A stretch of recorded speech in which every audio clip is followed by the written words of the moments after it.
Bismillahirrahmanirrahim. Assalamualaikum warahmatullahi wabarakatuh. Perkenalkan, nama saya Ahmad Faisal dengan NPM 2112011071 dengan mata kuliah Filsafat Hukum dengan dosen pengampu Ibu Siti Nur Hasanah. Pada kesempatan kali ini di sini saya akan membuat video untuk tugas dengan kasus penipuan umroh first travel. Di sini saya akan membacakan terlebih dahulu latar belakang kasus tersebut. Yang pertama, gelagat persoalan di tubuh PT First Anugerah Karya Wisata atau First Travel mulai tanpa akhir Maret 2017.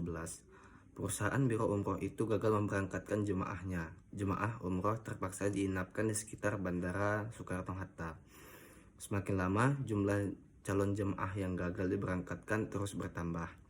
Kementerian Agama yang punya otoritas dalam persoalan itu berkali-kali meminta klarifikasi, namun manajemen First Travel kerap berkelit. Puncaknya pada Juli 2017, Satuan Tugas Waspada Investasi Otoritas Jasa Keuangan atau OJK memerintahkan First Travel menghentikan penjualan paket promonya. Usut punya usut, perusahaan itu disinyalir melakukan investasi ilegal dan penghimpunan dana masyarakat tanpa izin. Sebulan kemudian, Kementerian Agama mencabut izin operasional First Travel. First Travel dinilai melakukan pelanggaran undang-undang tentang penyelenggaraan ibadah haji karena menelantarkan jamaahnya. Korban yang gagal diberangkatkan mencapai 58.682 orang. Di sisi lain, Polri menelusuri dugaan tindak pidana yang dilakukan First Travel. Puncaknya, Bareskrim Polri menetapkan Direktur Utama First Travel, Andika Surahman, dan Direktur First Travel, Anissa Desvitasari Hasibuan, sebagai tersangka atas dugaan penipuan dan melanggar Undang-Undang ITE. Kasus itu juga menyeret adik Anissa Hasibuan, Siti Nuraidah Hasibuan alias Kiki Hasibuan, yang menjabat sebagai komisaris di First Travel. Publik juga terhenyak ketika polisi mengungkap kehidupan mereka yang bergelimang kemewahan, kontras dengan nasib ribuan jemaah yang justru gagal mereka berangkatkan. 6 Desember lalu, Polri telah melimpahkan kasus ini ke Kejaksaan Negeri Depok. Untuk penyelesaian kasus tersebut, di sini akan saya jelaskan.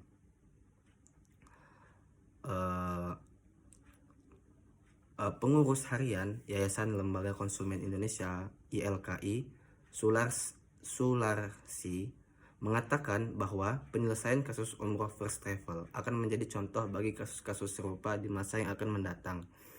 Karena itu, kasus First Travel harus diutus dengan mempertimbangkan keadilan para korban.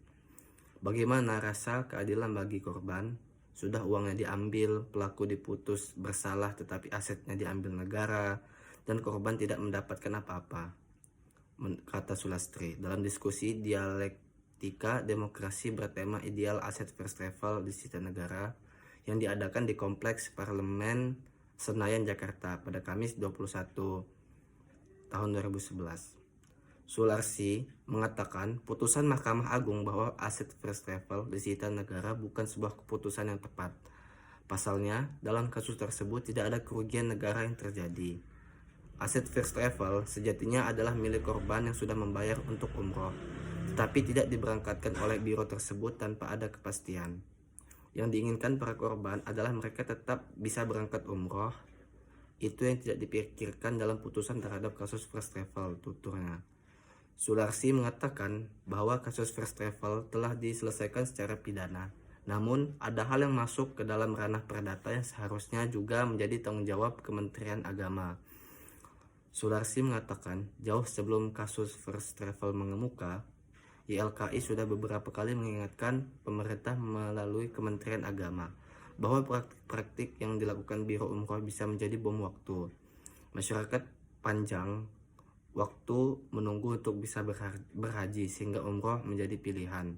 Peluang pasar umroh luar biasa, tetapi pengawasan pemerintah terhadap Biro Umroh sangat minim, katanya. Kemudian, menurut Sularsi, negara sebagai fasilitator harus mengupayakan kasus-kasus serupa First Travel tidak kembali terulang. Namun Sularsi menengarai praktik-praktik yang dilakukan first travel masih dilakukan oleh biro-biro umroh lainnya. Itu menurut Sularsi. Baiklah, cukup sekian video yang bisa saya sampaikan.